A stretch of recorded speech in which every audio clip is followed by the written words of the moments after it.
दोस्त, नायक को खुद राक्षस प्रभु के आदेश पर एक और मिशन मिला और इसी के साथ उसने तूफान की महाजादूगरनी की पहचान का पता लगा लिया।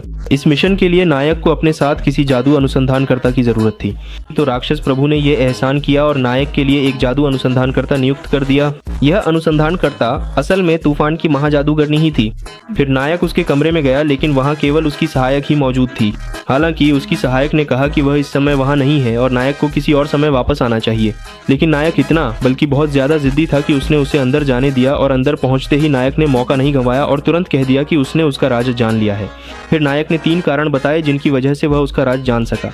ये कारण थे उसके चश्मे, उसका नाम जो दानव राजा की सेना की सूची में व्यवस्थित नहीं था, और खुद दानव राजा जिसने कहा था कि वह काम से बचने के लिए भेष बदलकर भागना पसंद करती है। और इन तीनों बातों को जोड़कर नायक ने उसकी असली पहचान का पता लगा लिया। जब उसे एहसास हुआ कि अब वह यह बात नायक से छुपा नहीं सकती, तो उसने मान लिया कि वह दानव राजा की सेना के 4 महान जनरलों में से एक है